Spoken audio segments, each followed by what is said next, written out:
Shalom Bapak Ibu Saudara yang dikasihi Tuhan, dimanapun saudara berada. Masuk di bulan Juli ini, karena tingginya penularan COVID-19, kembali kita beribadah secara online. Saya percaya semua tetap semangat, tetap memiliki roh yang menyala-nyala, haus dan lapar akan firman Tuhan. Amin. Nah, Bapak Ibu Saudara, sebelum kita mendengarkan firman Tuhan, mari kita siapkan hati kita, pikiran kita. Terlebih dahulu kita akan berdoa. Terima kasih, kami mengucap syukur Engkau Bapa yang sudah memimpin, menuntun, menyertai setiap kami. Engkau Bapa yang sudah memelihara setiap kami, bahkan memberkati setiap kami. Kami mengucap syukur pada pagi hari ini kami boleh beribadah kepadamu. Dan saat ini tiba waktunya kami akan mendengarkan firman-Mu. Bapa, berbicaralah kepada setiap kami.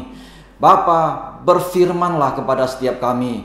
Kami mau siapkan hati kami, pikiran kami untuk diberkati oleh firman-Mu. Mari kita yang siap diberkati oleh firman Tuhan bersama-sama katakan amin.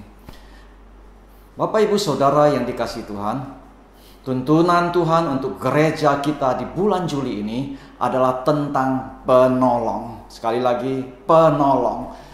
Tema khotbah pada hari ini yang akan saya sampaikan adalah Tuhan penolong umatnya. Sekali lagi, Tuhan penolong umatnya. Mazmur 43 ayat 5 berkata demikian, "Mengapa engkau tertekan, hai jiwaku, dan mengapa engkau gelisah di dalam diriku? Berharaplah kepada Allah, sebab aku bersyukur lagi kepadanya, penolongku dan Allahku." Pemazmur berkata, "Mengapa engkau tertekan, hai jiwaku, dan mengapa engkau gelisah di dalam diriku?" Bapak Ibu Saudara yang dikasihi Tuhan, pergumulan hidup, masalah, persoalan dan kesulitan di dalam kehidupan ini dapat membawa kesesakan dan membuat jiwa seseorang tertekan. Semuanya dapat membuat seseorang frustasi atau putus harapan. Nah, hal inilah yang dialami pemazmur yang sedang tertekan jiwanya. Saudaraku, hari-hari ini di tengah-tengah COVID yang meningkat, penularannya, di tengah-tengah meningkatnya penularan COVID-19 yang melanda negara kita, dan munculnya varian baru yang menakutkan, membuat banyak orang tertekan dan hidup dalam kesesakan, membuat banyak orang menjadi gelisah hatinya. Ada banyak orang tertekan jiwanya, ada banyak orang yang gelisah hatinya. Karena apa?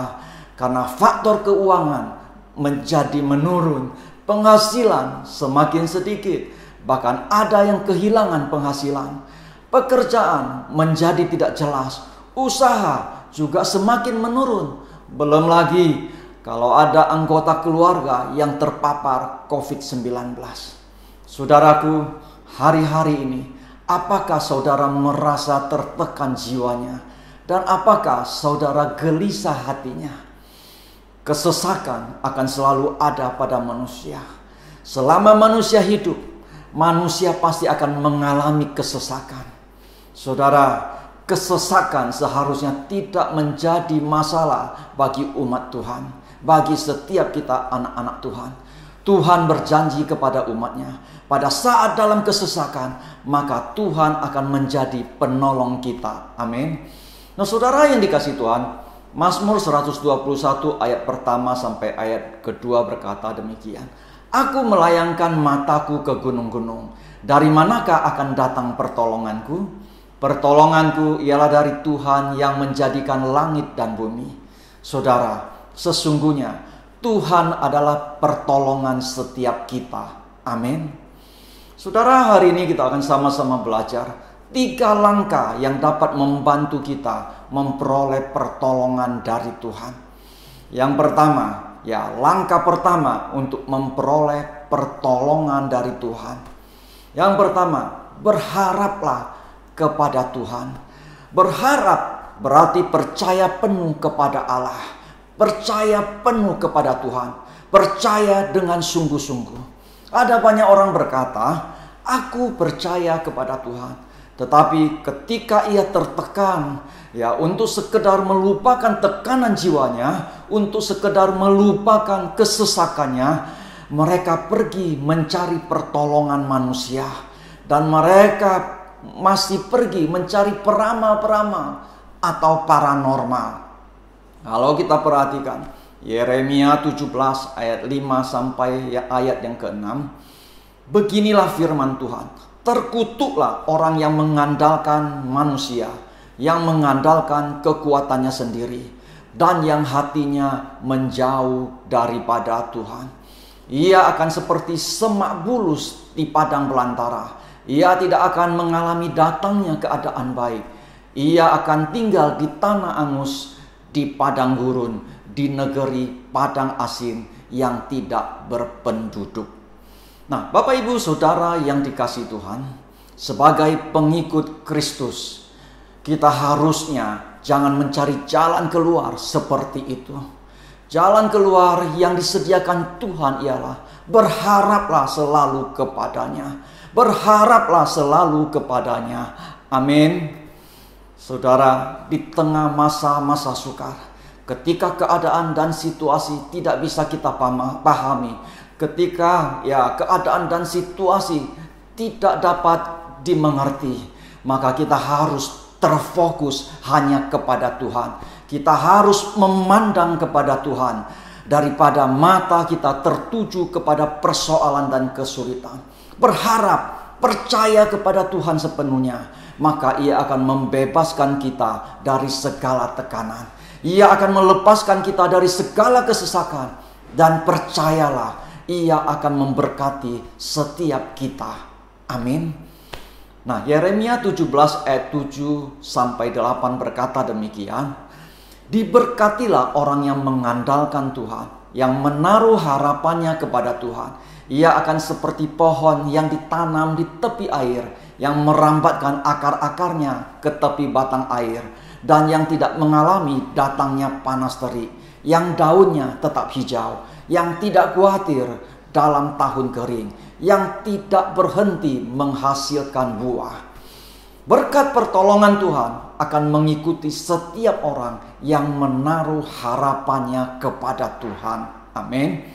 Dalam Mazmur 37 ayat 5 juga dikatakan, serahkanlah hidupmu kepada Tuhan dan percayalah kepadanya, dan Ia akan bertindak. Serahkanlah hidupmu kepada Tuhan dan percaya kepadanya, dan Ia akan bertindak. Saudara, Allah tidak berdusta dengan apa yang telah dikatakannya. Ia akan menepatinya dan akan menolong kita apabila kita sungguh-sungguh berharap kepadanya. Saudara, kalau kita perhatikan, pemazmur menempatkan Tuhan di atas masalah yang ia hadapi. Ada satu keyakinan yang begitu besar di dalam dirinya. Ya, dalam diri pemazmur, dia percaya bahwa Allah adalah sumber pertolongan yang jauh lebih besar dari masalah yang ia hadapi. Saudaraku yang dikasihi Tuhan, berharaplah kepada Allah, penolongku dan Allahku. Nah, Bapak Ibu Saudara yang dikasihi Tuhan, langkah kedua untuk memperoleh pertolongan dari Tuhan. Pemazmur berkata, sebab aku bersyukur lagi kepadanya, penolongku dan Allahku. Langkah kedua, mengucap syukur setiap waktu. Sekali lagi, mengucap syukur setiap waktu. Bapak Ibu Saudara yang dikasihi Tuhan, sikap dan respon yang salah atas pergumulan kita dapat menyebabkan jiwa kita makin tertekan. Ketika kita menghadapi masalah, persoalan dan kesulitan, jika kita bersungut-sungut, jika kita membiarkan amarah, emosi menguasai kita protes dan kecewa kepada Tuhan, maka jiwa kita akan tertekan. Oleh sebab itu, dibutuhkan sikap dan respon yang benar atas pergumulan, persoalan, dan kesulitan, atau ketika setiap kita ada di dalam kesesakan. 1 Tesalonika 5 ayat 18 berkata demikian, mengucap syukurlah dalam segala hal, sebab itulah yang dikehendaki Allah di dalam Kristus Yesus bagi kamu. Saudaraku, Tuhan ingin setiap kita bersyukur setiap waktu. Apakah keadaan sesuai dengan yang diharapkan atau keadaan tidak sesuai dengan yang diharapkan? Ucapkanlah syukur dalam segala hal. Katakan melalui mulut kita, Tuhan, aku mengucap syukur. Aku mengucap syukur untuk masalah persoalan yang terjadi. Aku bersyukur apa yang terjadi semua ada dalam rancangan-Mu. Dan aku percaya rancangan-Mu baik bagiku. Rancangan-Mu adalah hari depan yang penuh dengan harapan. Bersyukur artinya setuju atau sepakat dengan tindakan Tuhan atau rencana Tuhan yang terjadi dalam hidup kita. Mengucap syukur adalah bukti bahwa kita bisa menerima dan memahami bahwa apapun yang terjadi adalah seizin Tuhan. Dan Tuhan apapun yang terjadi, Tuhan membawakan kebaikan bagi kita. Masalah Bapak Ibu itu hanya bungkusnya. Masalah itu hanya bungkus saja, hanya casing, dan di dalamnya ada kebaikan dan berkat Tuhan. Amin. Sebab aku bersyukur lagi kepadanya, penolongku dan Allahku. Bapak Ibu Saudara, langkah pertama untuk memperoleh pertolongan dari Tuhan. Yang pertama, berharaplah kepada Tuhan. Langkah kedua untuk memperoleh pertolongan dari Tuhan, mengucap syukur setiap waktu. Dan langkah ketiga untuk memperoleh pertolongan dari Tuhan, percaya mujizat masih ada. Sekali lagi, percaya mujizat masih ada. Saudara, yakinkan dirimu dan percaya bahwa masalah dan persoalan itu adalah cara Tuhan untuk memberikan mujizatnya kepada kita.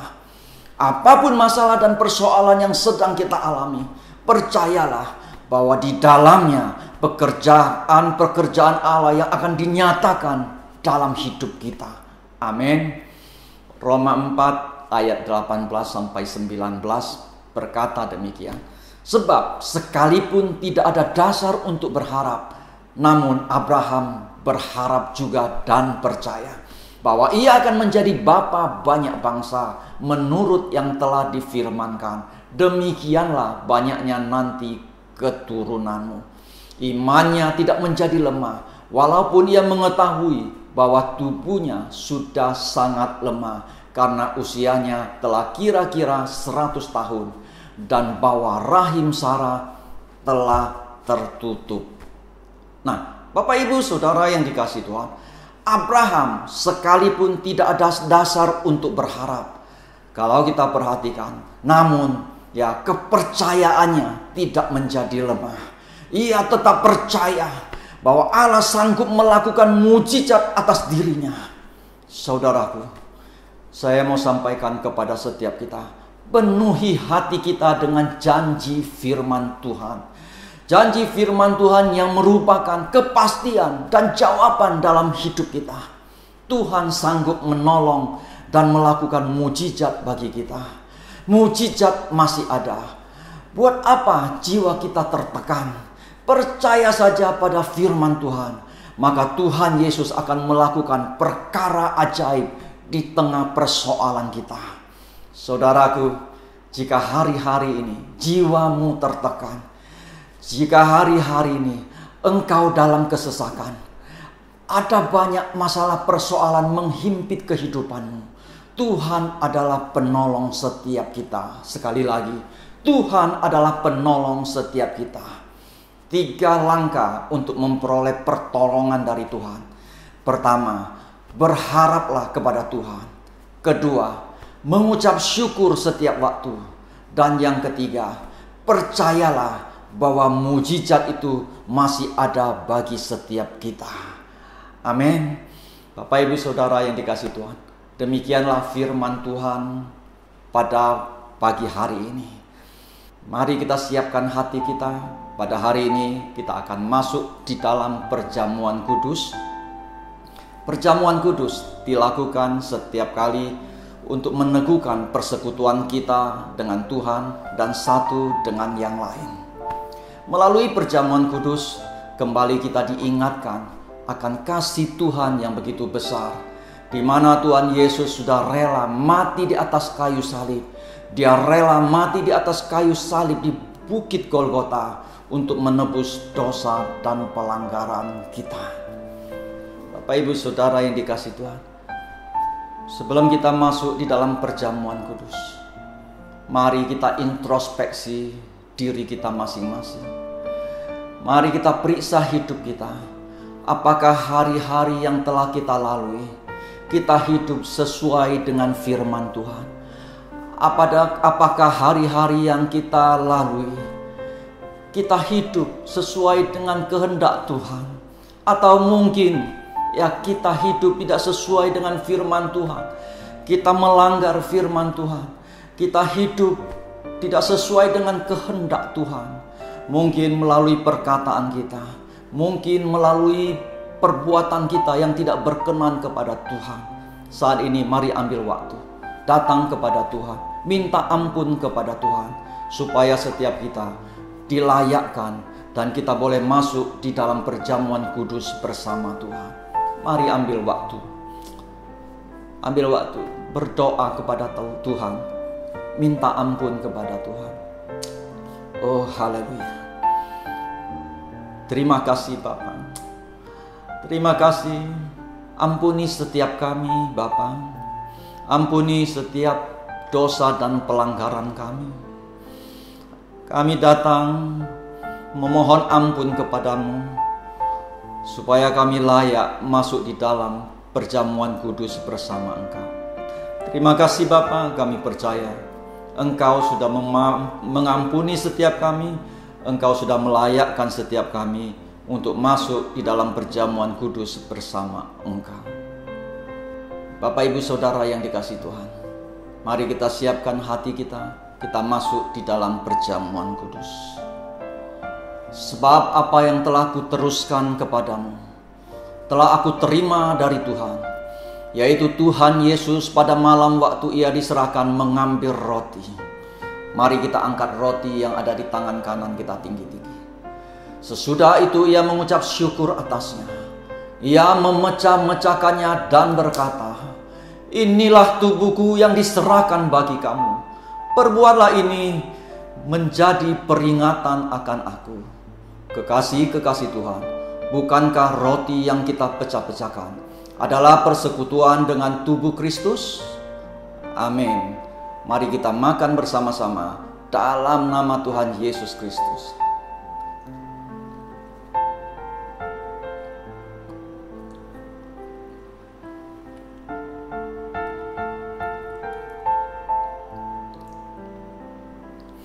Mari kita angkat cawan yang ada di tangan kanan kita tinggi-tinggi. Demikian juga Ia mengambil cawan sesudah makan lalu berkata, "Cawan ini adalah perjanjian baru yang dimateraikan oleh darahku. Perbuatlah ini setiap kali kamu meminumnya menjadi peringatan akan aku." Kekasih-kekasih Tuhan, bukankah cawan pengucapan syukur yang atasnya kita ucapkan syukur adalah persekutuan dengan darah Kristus? Amin. Mari kita minum bersama-sama dalam nama Tuhan Yesus Kristus.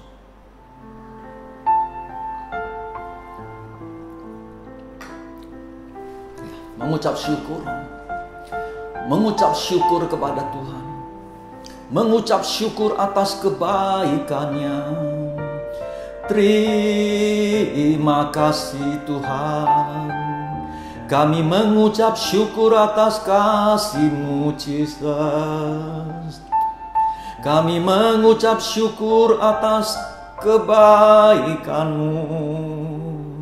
Kasih-Mu menyelamatkan setiap kami Tuhan. Haleluya. Terima kasih Yesus. Terima kasih Yesusku. Terima kasih Yesusku. Puji syukur hanya bagi Tuhanku. Terima kasih Yesusku. Terima kasih Yesusku. Puji syukur hanya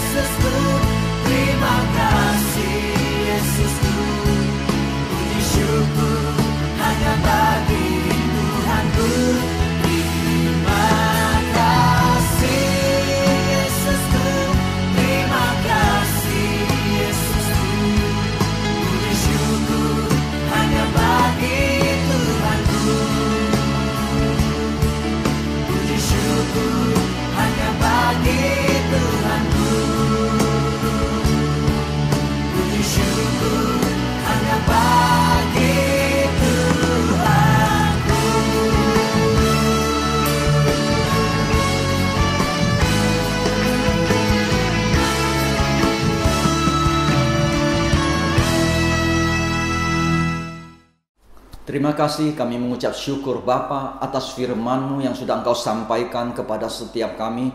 Kami percaya firman-Mu telah menjadi kekuatan bagi setiap kami. Firman-Mu telah menjadi rema di dalam hidup kami. Dan kami percaya Engkaulah Tuhan sumber pertolongan kami. Terima kasih, kami mengucap syukur. Kami bersyukur juga atas perjamuan kudus pada hari ini. Kami percaya melalui perjamuan kudus pada hari ini, yang sakit disembuhkan, yang lemah dikuatkan, yang berbeban berat Tuhan angkat. Terima kasih Bapa, kami mengucap syukur. Saat ini tiba waktunya kami mau siapkan hati kami, pikiran kami untuk menerima berkat yang daripada-Mu. Mari orang-orang yang terpilih, imamat yang rajani, bangsa yang kudus, umat kepunyaan Allah, angkatlah kedua tangan-Mu untuk menerima berkat dari Bapa. Tuhan memberkati engkau dan melindungi engkau. Tuhan menyinari engkau dengan wajah-Nya dan memberi engkau kasih karunia. Tuhan menghadapkan wajah-Nya kepadamu dan memberi engkau damai sejahtera. Terimalah berkat Allah Bapa yang berlimpah-limpah, berkat damai sejahtera, berkat sukacita, berkat kesehatan, berkat kekuatan, berkat kelimpahan, berkat kemenangan di dalam cinta kasih Tuhan kita Yesus Kristus, dan di dalam persekutuannya amat manis dengan Allah Roh Kudus yang sudah memimpin, menuntun dan menyertai kita sekarang sampai Maranatha. Mari kita yang sudah diberkati Tuhan ditambah-tambahkan berkat-Nya, menjadi kepala bukan ekor, terus naik dan bukan turun. Bersama-sama katakan amin. Selamat berhari Minggu. Tuhan Yesus memberkati.